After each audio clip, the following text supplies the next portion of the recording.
Subscribe now and press the bell icon. Good evening dear students, R Kumar chemistry classes में आप सभी का welcome. तो बच्चों 10th क्लास की साइंस में अपन बात कर रहे थे अम्ल क्षार और लवण के बारे में। अपन ने वो पढ़ लिया। आई होप आपको समझ में आ भी गया होगा और आपने याद भी कर लिया होगा। बच्चों आज की जो अपनी क्लास रहेगी बहुत इंपॉर्टेंट क्लास रहेगी। इस क्लास के अंदर हम डिस्कशन करेंगे अम्ल क्षार परिकल्पना, कौन कौन सी अपने अम्ल क्षार परिकल्पना होती है। तो बच्चों आज की जो अपनी क्लास है उसमें आएगा आपके टॉपिक अम्ल क्षार परिकल्पना। वेरी वेरी इंपॉर्टेंट, यहां से अपने सामने एक क्वेश्चन जरूर आता है। अगर अपन अम्ल क्षार परिकल्पना की बात करें तो बच्चों तीन परिकल्पना हमें यहां पढ़नी होती है। एक तो होता है अपने आर्रेनियस की अम्ल क्षार परिकल्पना, ध्यान रखना आप, आर्रेनियस की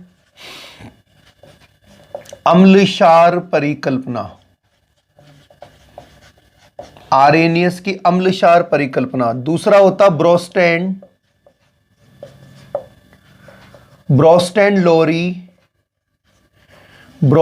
लोरी की अम्ल क्षार परिकल्पना।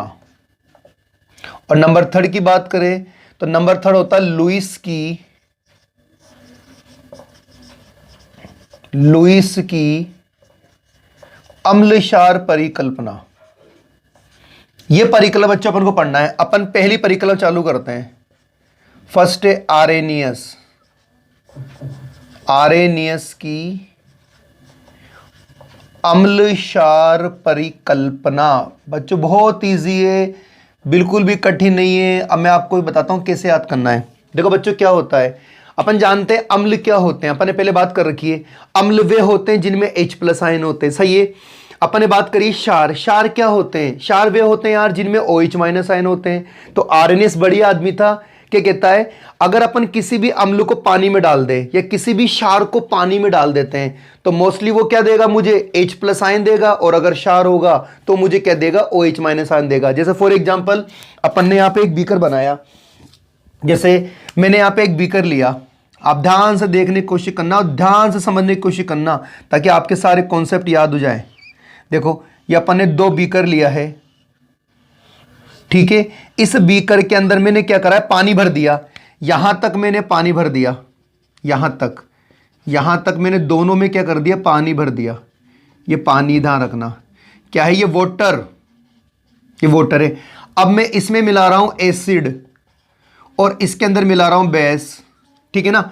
मैंने इसके अंदर मिलाया HCl और इसके अंदर मिलाया मैंने NaOH। तो बच्चों जैसे HCl अंदर जाएगा, जैसे ही HCl अंदर जाएगा तो मुझे क्या देगा, एक तो देगा H+ आयन, एक देगा Cl- आयन। जैसे ही NaOH अंदर जाएगा तो एक तो मिलेगा मुझे Na+ और एक मिलेगा मुझे OH। तो H+ आयन के कारण क्या होता है, एसिड, और OH- आयन के कारण क्या होता है, बेस। तो इसका मतलब ये हो रहा है कि आपकी आर्रेनियस की जो अम्ल क्षार परिकल्पना वो कहां हो रही है, पानी के अंदर। तो अपन बोल सकते हैं आर्रेनियस के अनुसार अम्ल वे पदार्थ होते हैं, आर्रेनियस के अनुसार अम्ल वे पदार्थ होते हैं जो जलीय विलयन में H+ आयन देते हैं, जबकि क्षार क्या होते हैं, क्षार जलीय विलयन में OH- आयन देते हैं। रिपीट करता हूं, आर्रेनियस के अनुसार अम्ल वे पदार्थ होते हैं जो जलीय विलयन में H+ आयन देते हैं, जबकि क्षार वे पदार्थ होते हैं जो जलीय विलयन बच्चों क्या देते हैं, OH- आयन देते हैं। मैं लिख देता हूं यहां पर, आर्रेनियस के अनुसार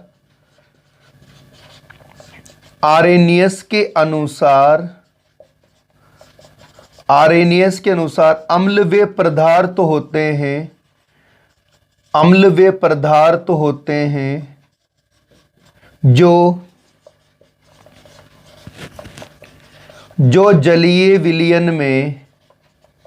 जो जलीय विलयन में H+ आयन देते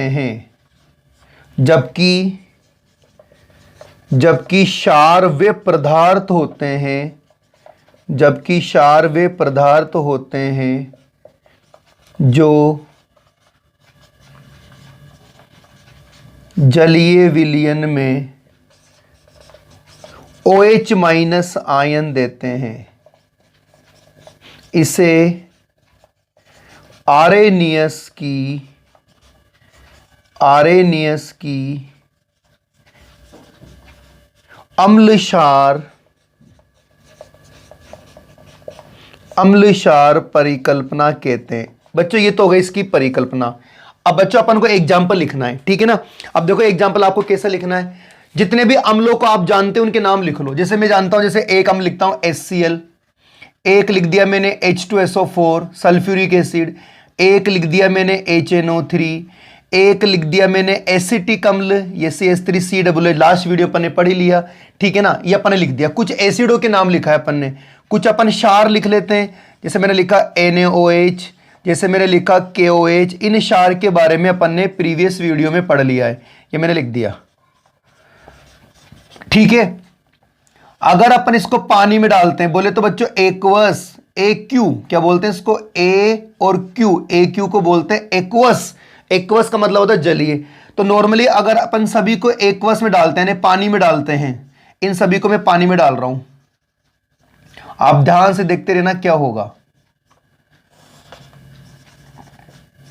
अगर इन सभी को अपन पानी में डाल देते हैं, तो अपन जानते हैं पानी में डालेंगे तो ये मेरे को देंगे आयन, सही है ना बात।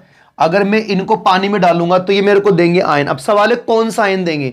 अगर H+ आयन देगा तो मैं बोलूंगा इसको एसिड है, और अगर OH- आयन देता है तो बच्चों मैं बोलूंगा इसको एक क्षार है। तो यार देखो, तोड़ दो आप इसको, क्या होगा, आपको देगा H+ और Cl-, तो क्या होगा, अम्ल। यहां पर क्या देगा आपको, H+ और साथ में क्या देगा आपको, HSO4-, ठीक है। यहां चले, यहां देगा आपको H+ और इधर देगा आपको NO3-। यहां चले, यहां देगा आपको CH3COO- और यहां देगा H+, क्योंकि सब तरफ मुझे H+ मिल रहा है तो ये एसिड हो जाएगा।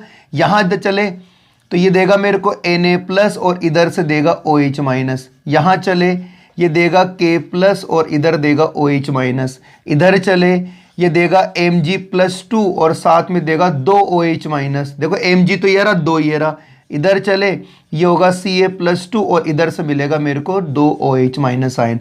अगर पानी में डालने पर मुझे H+ मिलेगा तो वो अम्ल होगा, और अगर OH- मिलेगा तो होगा क्षार। अब बच्चों अगर अपन आगे चलते हैं तो कहानी है कि जब अपन अम्ल को, जैसे मैंने किसी अम्ल को पानी में डाला, तो पानी में डालने पर मुझे क्या देगा, वो H+ आयन देगा, ठीक है ना। तो क्या होता है, H+ आयन का आकार छोटा होता है, तो H+ आयन का आकार छोटा होगा, तो छोटा होने के कारण जल के अंदर भी वो क्या करता है, अभिक्रिया कर लेता है। अब इस प्रोसेस को अपन समझते हैं, जल्दी से स्क्रीनशॉट ले लो। तो बच्चों आगे चलते हैं। तो मैंने बोला कि अपन ने अम्ल को क्या करा भैया, पानी में डाला। तो पानी में डाला तो मुझे उसने क्या दिया, H+ आयन दिया, ठीक है ना। तो H+ आयन दिया तो क्या होता है, H+ का आकार छोटा होता है और अत्यधिक क्रियाशील होता है। तो क्या करता है बच्चों, वापस जल से रिएक्शन कर लेता है और एक नए आयन का फॉर्मेशन कर देगा। तो अपन बोल सकते हैं, नोट लगा के लिख देता हूं बात, ये सभी को लिखना है। क्या होगा, जब अम्ल को जल में डालते हैं, जब अम्ल को जल में डालते हैं तो यह H+ आयन देते हैं। अतः H+ आयनों का आकार छोटा होने के कारण अथवा अत्यधिक क्रियाशील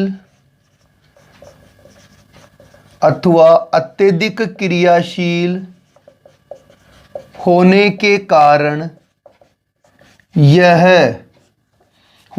कारण यह जल से अभिक्रिया करके क्या बनाते हैं, H3O+, इसको बोलते हैं बच्चों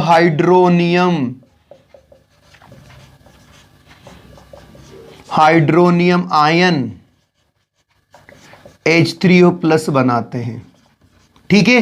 कैसे बनेगा, देखो ये हो गया H2O। अगर H2O वापस H+ से रिएक्शन करेगा तो अपन जानते हैं H इसमें जुड़ जाएगा, ठीक है ना। तो H जुड़ जाएगा तो क्या बन जाएगा, H3O और प्लस का लग जाएगा, ऑक्सीजन के ऊपर ही लग गया, ठीक है ना। क्या बनेगा, हाइड्रोनियम आयन। क्या बोलते हैं इसको, हाइड्रोनियम आयन। अब बच्चे कहानी और सुन लो आप। दो क्या होते हैं, जिनका जल में पूर्ण रूप से वियोजन हो जाता है, अम्ल अथवा क्षार, वे अम्ल अथवा क्षार जिनका जल में पूर्ण रूप से वियोजन हो जाता है, यानी कि पूर्ण रूप से घुल जाते हैं, पूरे घुल जाते हैं।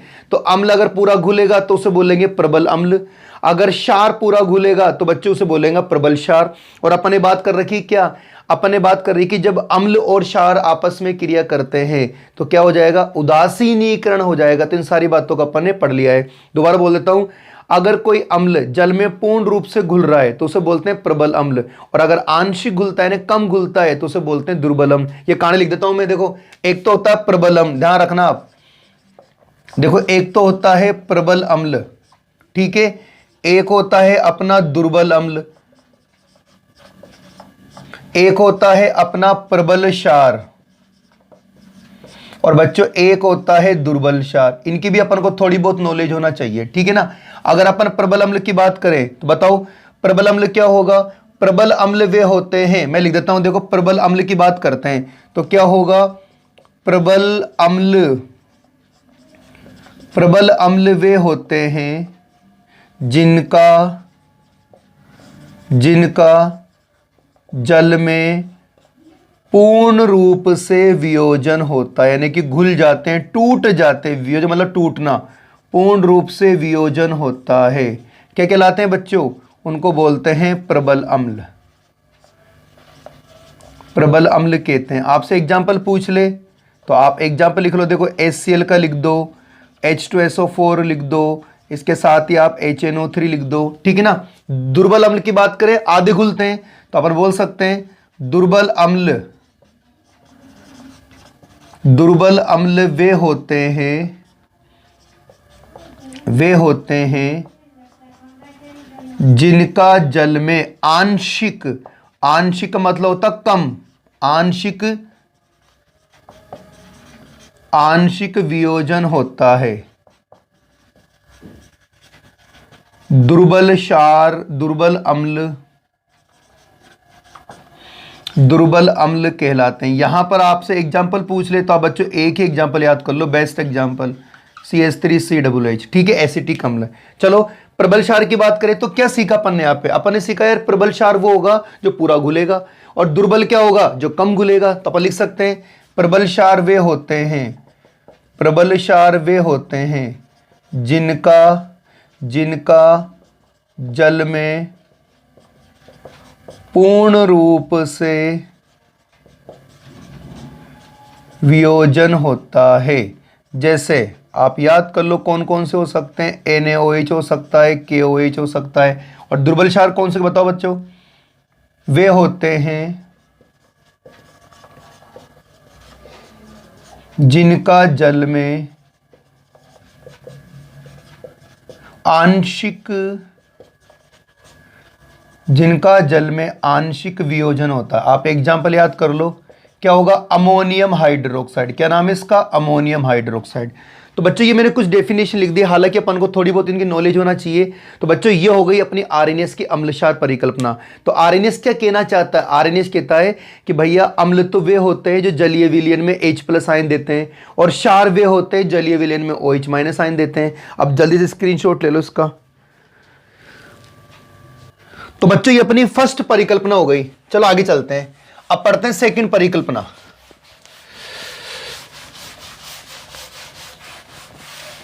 चलो सेकंड परिकल्पना क्या होगी, अपने सेकंड परिकल्पना होगी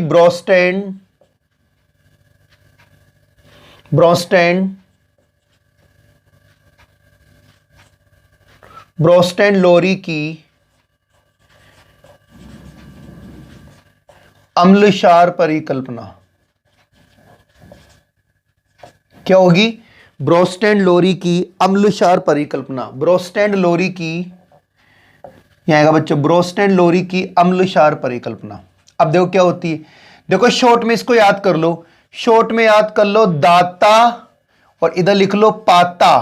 क्या होगा, दाता और पाता, ऐसा याद कर लो।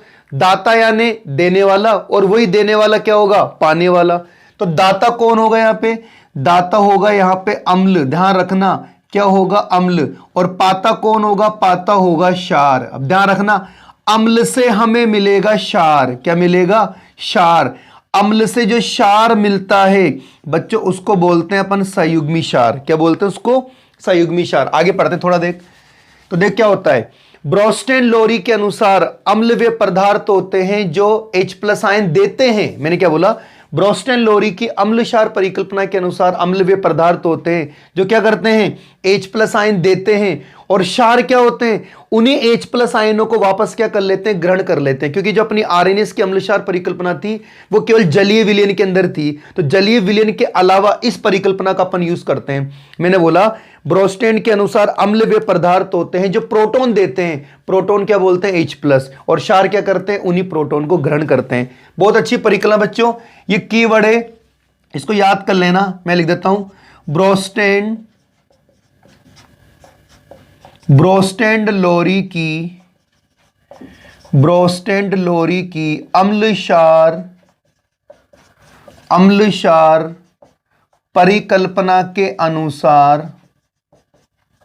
परिकल्पना के अनुसार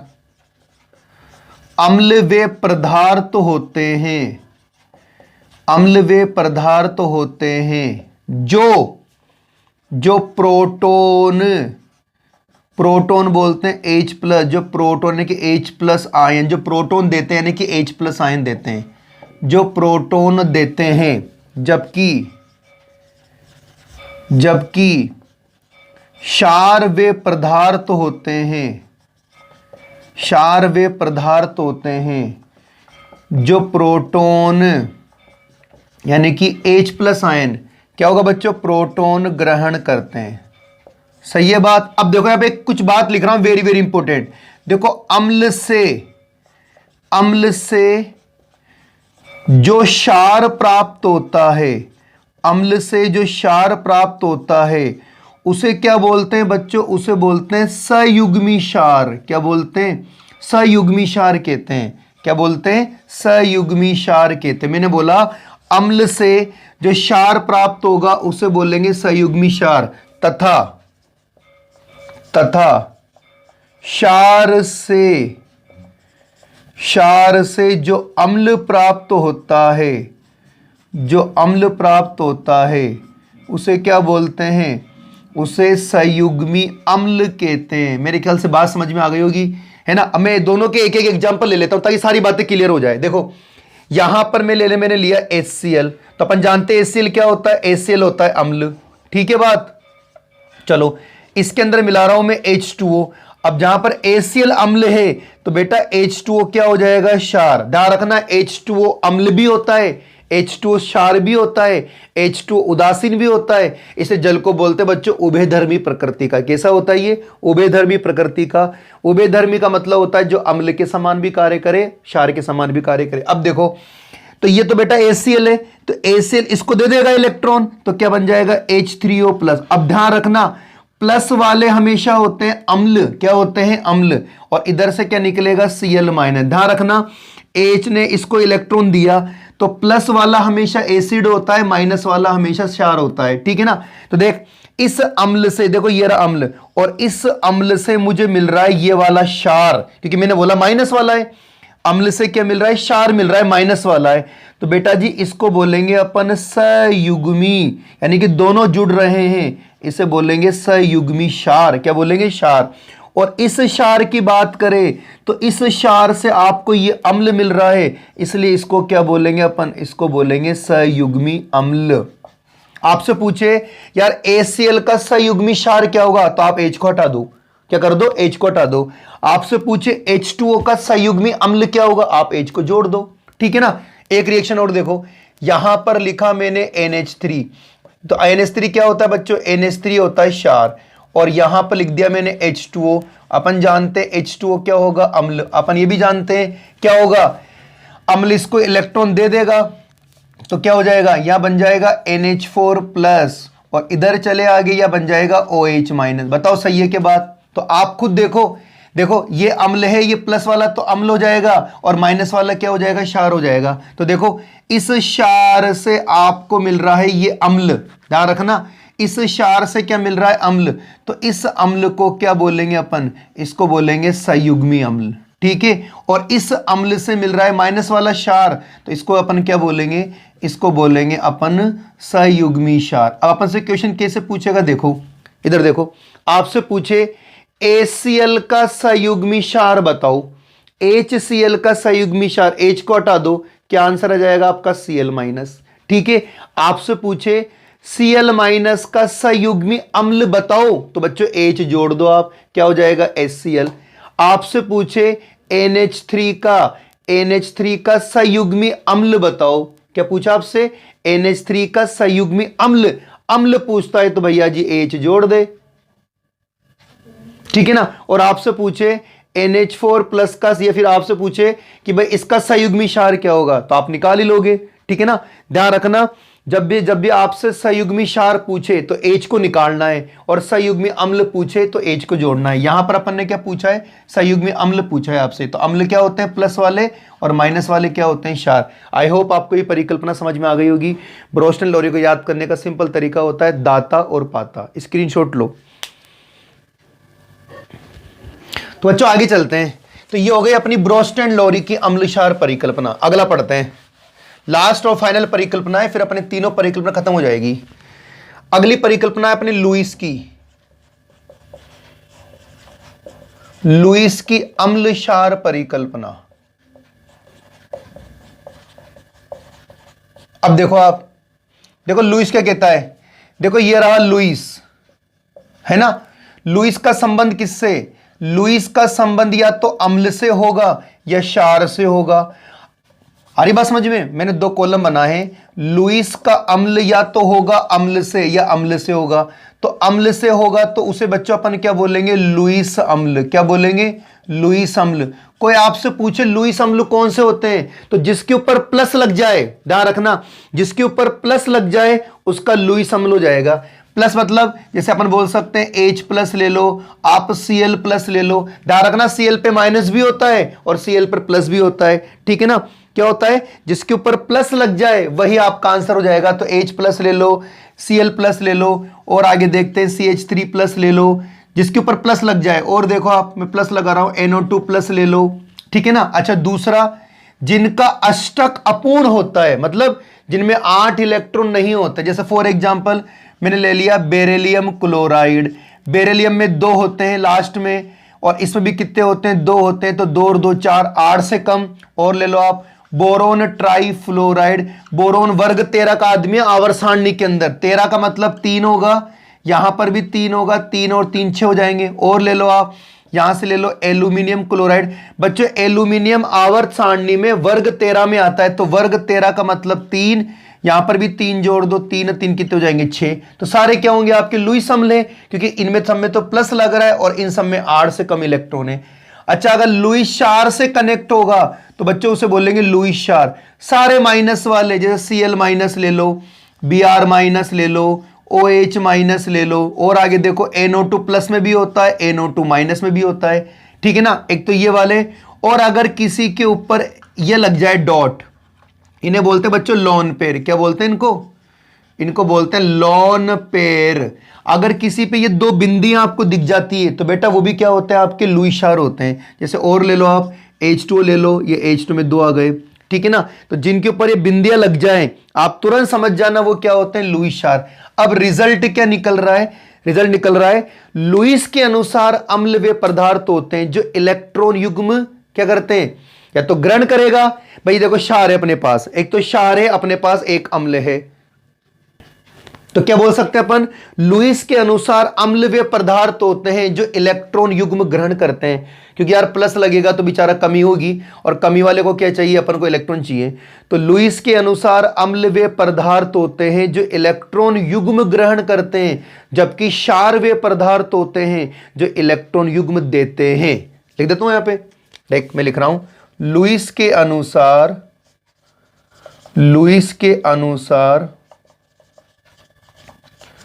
अम्ल वे पदार्थ होते हैं जो इलेक्ट्रॉन युग्म ग्रहण करते हैं,